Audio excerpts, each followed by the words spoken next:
Capítulo 3. Ao pé da cerca. A primeira coisa que Estevão pôde descobrir é que a vizinha era a moça. Via-lhe o perfil, em cada aberta que deixavam as árvores, um perfil correto e puro, como de escultura antiga. Via-lhe a face cor de leite, sobre a qual se destacava a cor escura dos cabelos, não penteados de vez, mas frouxamente atados no alto da cabeça, com aquele desleixo matinal que faz mais belas as mulheres belas. O roupão, de musselina branca, finamente bordado, não deixava ver toda a graça do talhe, que devia ser e era elegante, dessa elegância que nasce com a criatura ou se apura com a educação, sem nada pedir, ou pedindo pouco a tesoura da costureira. Todo o colo ia coberto até o pescoço, onde o roupão era preso por um pequeno broche de safira. Um botão, do mesmo mineral, fechava em cada pulso as mangas estreitas e lisas, que rematavam em folhos de renda. Estevão, da distância e na posição em que se achava, não podia ver todas estas minúcias que aqui lhes aponto, em desempenho deste meu dever de contador de histórias. O que ele viu, além do perfil, dos cabelos, e da tez branca, foi a estatura da moça, que era alta, talvez um pouco menos do que parecia com o vestido roçagante que levava. Pôde ver-lhe também um livrinho, aberto nas mãos, sobre o qual pousava os olhos, levantando-os de espaço a espaço, quando lhe era mister voltar a folha, e deixando-os cair outra vez para embeber-se na leitura. E assim andando, sem cuidar que a visse alguém, tão serena e grave, como se atravessara um salão. Estevão, que não tirava os olhos dela, mentalmente pedia ao céu a fortuna de a ter mais próxima, e ansiava por vê-la chegar à rua que lhe ficava diante. Contudo, era difícil que lhe parecesse mais formosa do que era, vista assim de perfil, a escapar por entre as árvores. O jovem bacharel, por não perder o sestro dos primeiros tempos, avocava todas as suas reminiscências literárias. A desconhecida foi sucessivamente comparada a um serafim de Klopstock, a uma fada de Shakespeare, a tudo quanto na memória dele havia mais aéreo, transparente, ideal. Enquanto ele trabalhava o espírito nestas comparações poéticas, não descabidas, se quiserem, em tal lugar, e ao pé de tão graciosa criatura, ela seguia lentamente e chegará à encruzilhada das duas grandes ruas da chácara. Estevão esperava que voltasse à direita, isto é, que viesse para o lado dele, mas sobretudo receava que seguisse pela mesma rua adiante e se perdesse no fundo da chácara. A moça escolheu um meio-termo, voltou à esquerda, dando as costas ao seu curioso admirador e continuando no mesmo passo vagaroso e regular. A chácara não era em demasia grande, e por mais lento que fosse o passo da madrugadora, não gastaria ela imenso tempo em percorrer até o fim aquela porção da rua em que entrará. Mas ali, ao pé daquele coração juvenil e impaciente, cada minuto parecia, não direi um século, seria abusar dos direitos do estilo, mas uma hora lhe parecia, com certeza. A moça, entretanto, chegando ao fim, parou alguns instantes, pousou a mão nas costas de um banco rústico que ali havia e enfrentava com outro, colocado na extremidade oposta. A outra mão descaíra-lhe, e os olhos também, o que magoou o seu curioso observador. Seriam saudades de alguém? Estevão sentiu uma coisa, a que chamarei ciúme antecipado, mas que na realidade eram invejas da alheia fortuna. A inveja é um sentimento mau, mas nele, que nascerá para amar, e que, além disso, tinha em si o contraste do nascimento com o instinto, um berço obscuro e umas aspirações à vida elegante, nele a inveja era quase um sentimento desculpável. A moça voltou e veio pela rua adiante. Enfim, disse consigo Estevão, vou contemplá-la de mais perto. Ao mesmo tempo, receoso de que, descobrindo ali um estranho, guiasse os passos para casa, Estevão afastou-se do lugar em que ficará, resoluto a aparecer, quando ela estivesse próxima à cerca do jardim. A moça vinha andando com o livro fechado, e os olhos ora no chão, ora nas andorinhas e camaxilas que esvoaçavam na chácara. Se trazia saudades, não se lhe podiam ler no rosto, que era quieto e pensativo, sim, mas sem a menor sombra de pena ou de tristeza. Estevão do lugar onde estava podia examinar-lhe as feições, sem ser visto por ela, mas foi justamente do que não cuidou, desde que lhes pôde distinguir. Valia a pena, entretanto, contemplar aqueles grandes olhos castanhos, meio velados pelas longas, finas e bastas pestanas, não maviosos nem quebrados, como ele os cuidara ver, mas de uma beleza severa, casta e fria. Valia a pena admirar como eles comunicavam a todo o rosto e a toda a figura um ar de majestade tranquila e senhora de si. Não era ela uma dessas belezas que, ao mesmo tempo que subjugam o coração, acendem os sentidos? Falava a inteligência primeiro do que ao coração, tanto a arte parecia haver colaborado com a natureza naquela criatura, meia estátua e meia mulher. Tudo isto podia ver e considerar o nosso bacharel. A verdade, porém, é que a nenhuma destas coisas atendeu. Desde que distinguira as feições da moça, ficou como tomado de assombro, com os olhos parados, a boca entreaberta, fugindo-lhe a vida e o sangue todo para o coração. A moça chegara à cerca, esteve de pé algum tempo, olhou em derredor e por fim sentou-se no banco que ali havia, dando as costas para o jardim de Luís Alves. Abriu novamente o livro, e continuou a leitura do ponto em que a deixará tão só consigo, tão embebida no livro que tinha diante, que não a despertou rumor, aliás sumido, dos espaços de Estevão nas folhas secas do chão.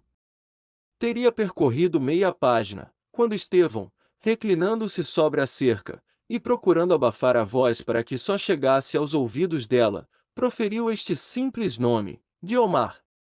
A moça soltou um grito de surpresa e de susto, e voltou-se sobressaltada para o lado donde partirá a voz. Ao mesmo tempo levantara-se. A impressão que lhe produzira, e não sei se também algum ar de cólera que lhe notasse no rosto, e além de tudo, o remorso de não haver sufocado aquele grito de seu coração, fez com que Estevão, quase no mesmo instante, murmurasse em tom de súplica: perdoe-me.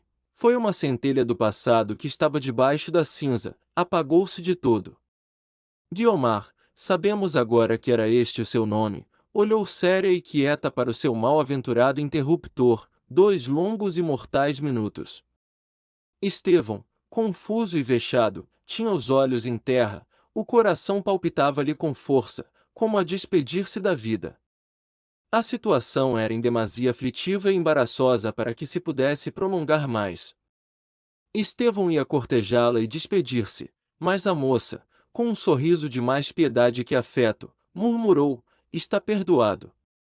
Caminhou para a cerca e estendeu-lhe a mão, que ele apertou, não é bem dito, em que ele tocou apenas, o mais cerimoniosamente que podia e devia naquela situação.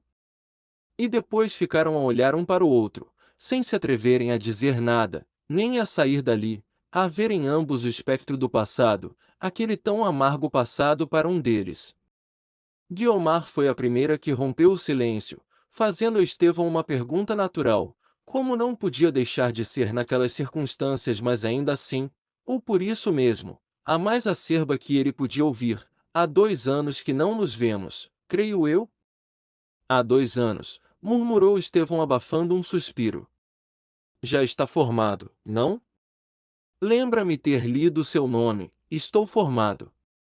Sabe que era o desejo maior de minha tia, não a vejo há muito tempo, interrompeu Guiomar. Eu saí do colégio, logo depois que o senhor seguiu para São Paulo. Saí a convite da baronesa, minha madrinha, que lá foi buscar-me um dia, alegando que eu já não tinha que aprender, e que me não convinha ensinar. De certo, assentiu Estevão. Minha tia é que não deixou nem podia deixar de ensinar, acabou no ofício. Acabou? Morreu. Ah! Morreu há cerca de 1 ano. Era uma boa criatura, continuou Guiomar, depois de alguns instantes de silêncio, muito carinhosa e muito prendada. Devo-lhe o que aprendi. Está admirando esta flor? Estevão, apanhado em flagrante delito de admiração, não da flor mas da mão que a sustinha, uma deliciosa mão, que devia ser por força que se perdeu da Vênus de Milo, Estevão balbuciou: com efeito, é linda. Há muita flor bonita aqui na chácara. A baronesa tem imenso gosto a estas coisas, e o nosso jardineiro é um homem que sabe do seu ofício. Aquele natural acanhamento da primeira ocasião foi desaparecendo aos poucos, e a conversa veio a ser, não tão familiar, como outrora, mas em todo caso menos fria do que a princípio estivera. Havia, contudo, uma diferença entre os dois. Ele, sem embargo do desembaraço, sentia-se abalado e comovido, ela, porém, vencido o sobressalto do princípio, mostrava-se tranquila e fria, sempre polida e grave, risonha às vezes, mas de um risonho à flor do rosto, que não lhe alterava a serenidade e compostura. O sítio e a hora eram mais próprios de um idílio, que de uma fria e descolorida prática. Um céu claro e límpido, um ar puro, o sol a coar por entre as folhas uma luz ainda frouxa e tépida, a vegetação em derredor, todo aquele reviver das coisas parecia estar pedindo uma igual aurora nas almas. Estas é que deviam falar ali a sua língua delas, amorosa e cândida, em vez da outra, cortês, elegante e rígida, que a nenhum deles desprazia, de certo, mas que era muito menos voluntária nos lábios de Estevão. Guiomar falava com certa graça, um pouco hirta e pausada, sem viveza, nem calor. Estevão, que a maior parte do tempo ficará a ouvi-la, observava entre si que as maneiras da moça não lhe eram desnaturais, ainda que podiam ser calculadas naquela situação. A Guiomar que ele conhecera e amara era o embrião da Guiomar de hoje, o esboço do painel agora perfeito, faltava-lhe outrora o colorido, mas já se lhe viam as linhas do desenho.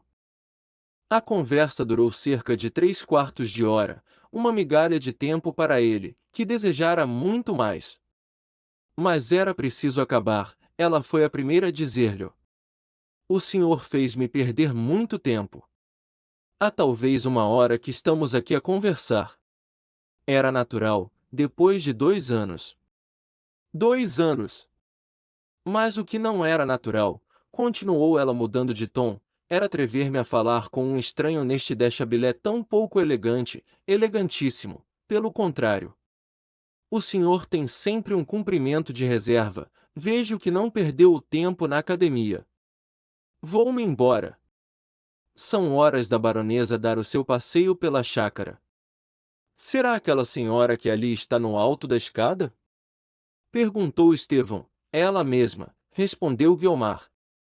Está à espera que lhe vá dar o braço. E com um gesto friamente fidalgo, estendeu a mão a Estevão, dizendo: "Passe bem, senhor doutor, estimei vê-lo." Estevão tocou-lhe levemente a mão, fina e macia, e inclinou-se respeitoso. A moça caminhou para casa. Ele acompanhou-a com os olhos, admirando a gentileza com que ela, desta vez a passo acelerado, resvalava por entre as árvores até subir as escadas da casa. Viu-a dar o braço à madrinha, descerem e seguirem vagarosamente pelo mesmo caminho por onde Guiomar seguirá da primeira vez. Estevão ainda ficou algum tempo encostado à cerca, na esperança de que ela olhasse ou dirigisse os passos para aquele lado. Ela, porém, passou indiferente, como se nem da existência dele soubera. Estevão retirou-se dali cabisbaixo e triste, batido de contrários sentimentos, cheio de uma tristeza e de uma alegria que mal se combinavam, e por cima de tudo isso o eco vago e surdo desta interrogação: entro num drama ou saio de uma comédia?